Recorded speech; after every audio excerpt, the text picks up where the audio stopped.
Often as a leader, I'm asked the question about balancing leadership. And I would first of all talk about the fact that I've never liked the word balance very well because I don't think life is balanced. And so I have never felt that it's possible to kind of balance things. I think that I prefer a word like seasons.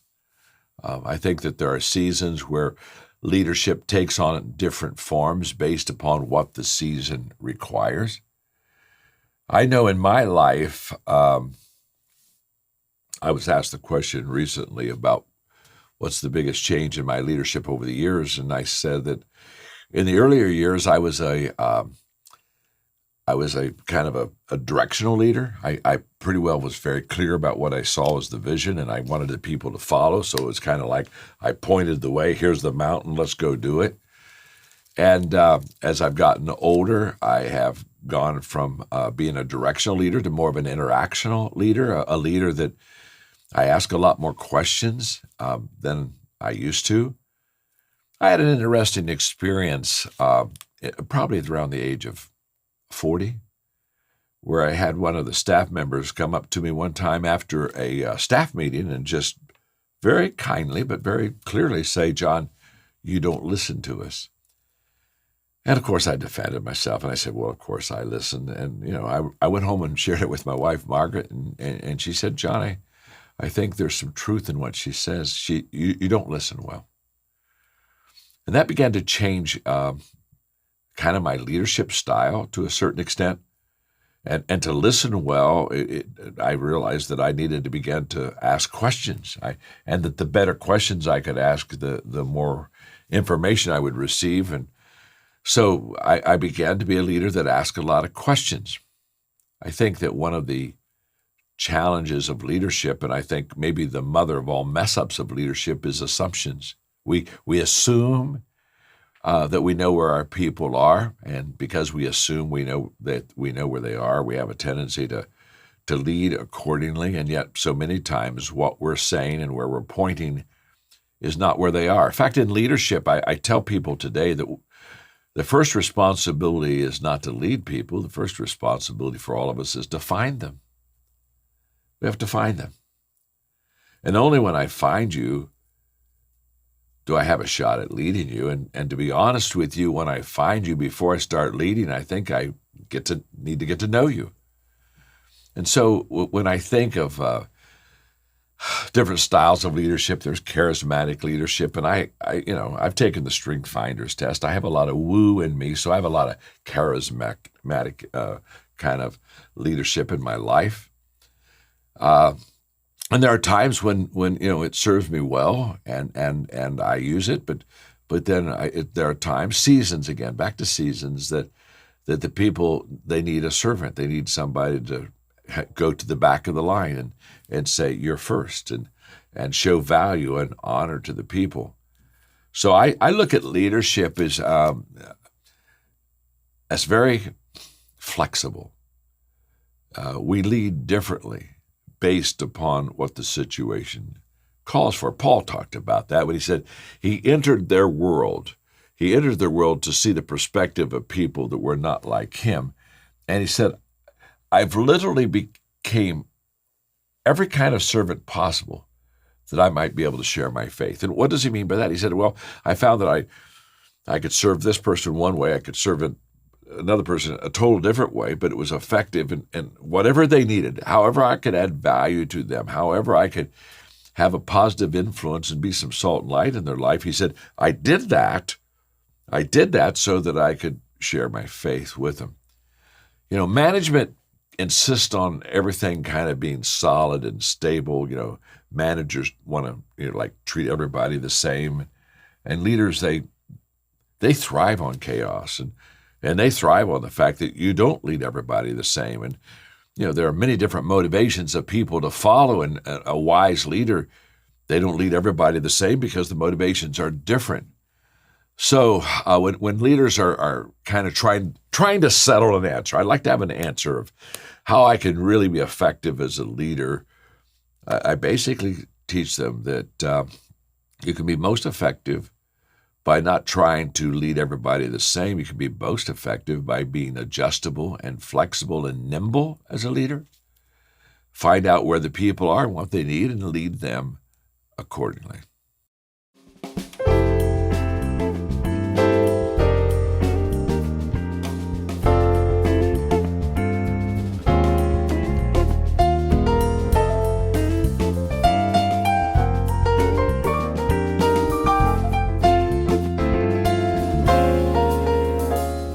Often when I talk to leaders, they ask me about how to deal with what you might want to call difficult people, or how to confront people or situations that are not easy. And I have found that a lot of leaders, they have some hesitancy in dealing with conflict. And then I also find that there are leaders who have no hesitancy in dealing with conflict, but to be honest with you, they don't do it well. So let's just talk for a moment about decision making in the church, and decision making with difficult maybe people or difficult situations. When I was a young leader, first of all, I didn't like conflict at all, so I did everything I could to avoid conflict, and so I didn't lead well. What I did was I just basically gave in and let people kind of have their way, and it didn't take long till I realized this was never going to be effective, that I was going to have to deal with those difficult situations. And I asked myself, well, why don't I want to do this? And there were a couple of reasons. One, I grew up in a very, very balanced, kind, wonderful home. I grew up in a great environment that didn't have conflict. And so when I became a pastor and saw the conflict, I thought, what's wrong with all these people?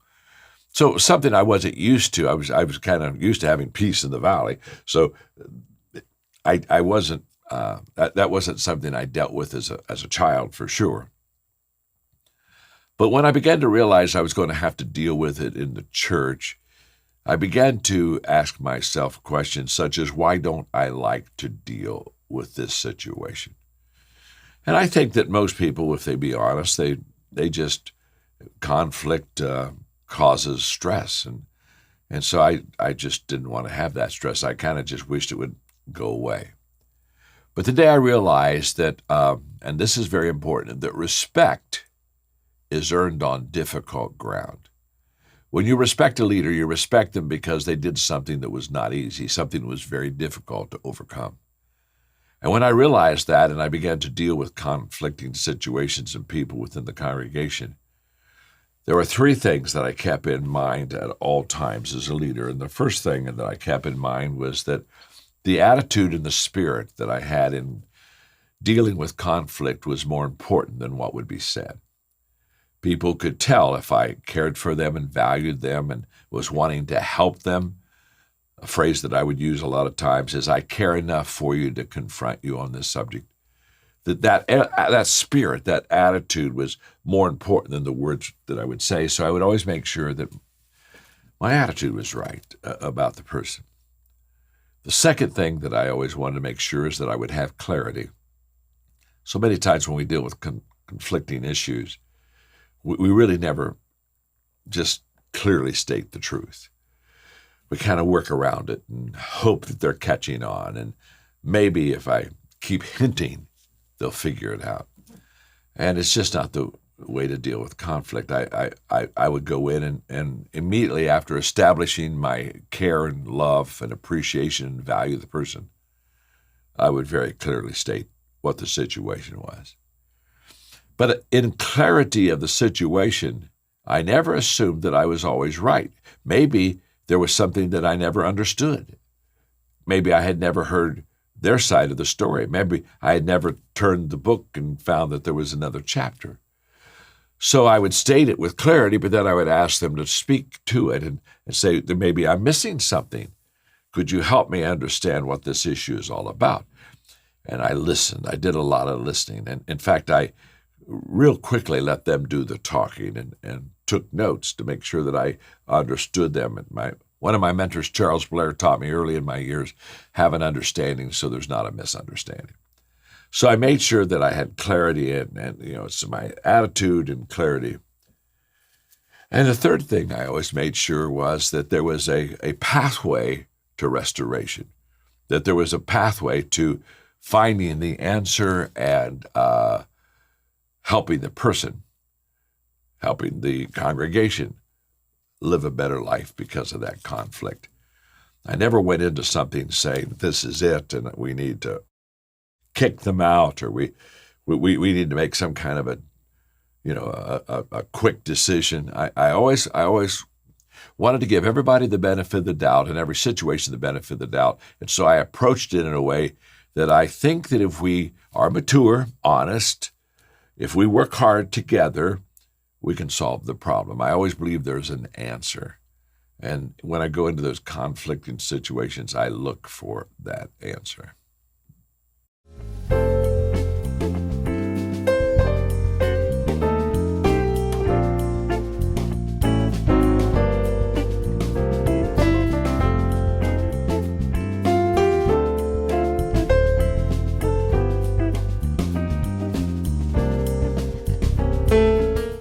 During COVID-19, churches were locked down. People couldn't come to church.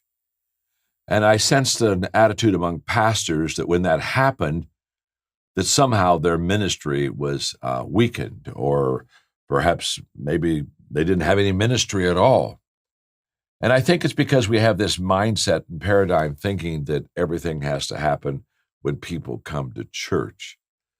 And yet I think that one of the things that COVID could help us and really help make adjustments in our leadership is the fact that this gives us an opportunity to be a pastor, not only of a local church, but even go bigger and broader. How about being a pastor of your community? And what we know is there are a lot of needs. And if there are a lot of needs, there's a lot of service opportunities that we have as leaders. So I would say your pastoral leadership doesn't have to be weakened because the church was locked down. It just has to be adjusted. And that you now begin to look and say, hey, pastoring as I have in the past, it's not the same. But now I have an opportunity to get outside the walls of the church and meet people who never come to church and have no spiritual values at all. It's a great time for sharing your faith. It's a great time for doing service ministries to places in your community that you've never had any influence with. So I would say to you that I think pastoral leadership is only weakened if you don't adjust. If you're still wanting it to go back the way that it was, I think you have problems. But I think if you look at this as an opportunity to not only make some adjustments, but I think it's an opportunity to even strengthen your leadership. So that's what I would encourage you to do.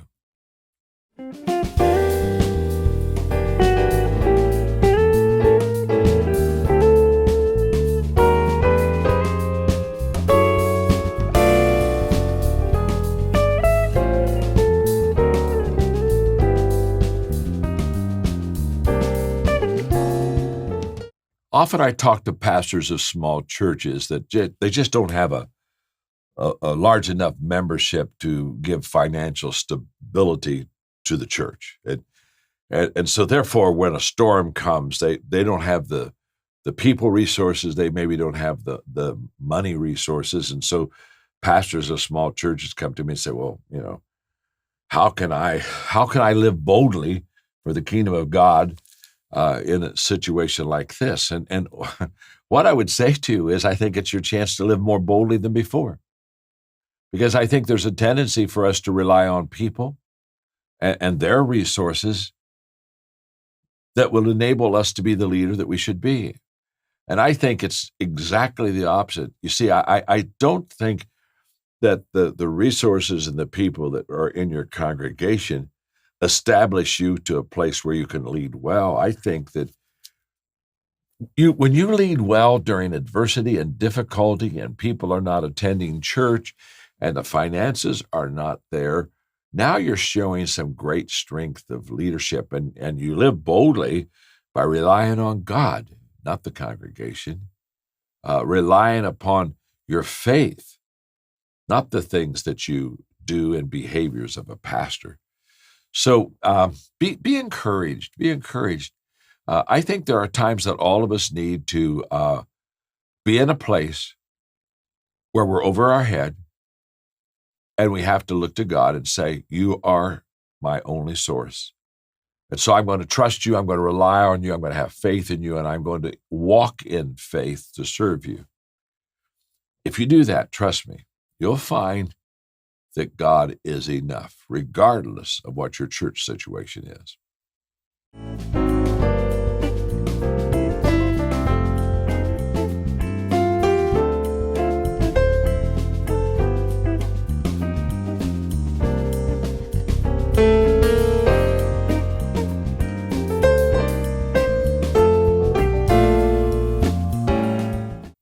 When I'm asked the question about the church losing the next generation, I think that's not only a question for Korea. I think that's a question for America.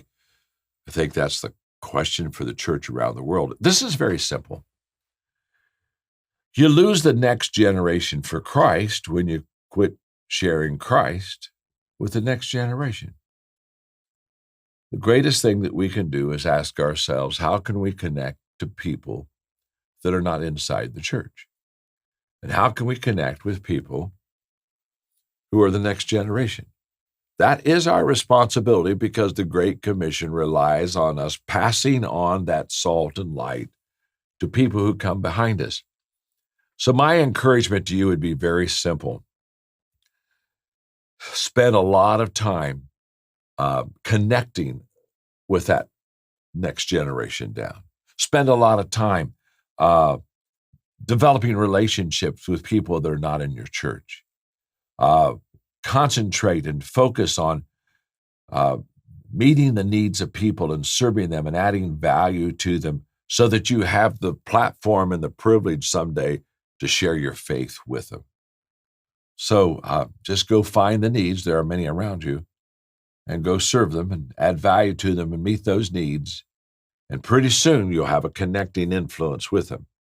And with that connecting influence, you'll have an opportunity, if you're intentional, to share your faith with them.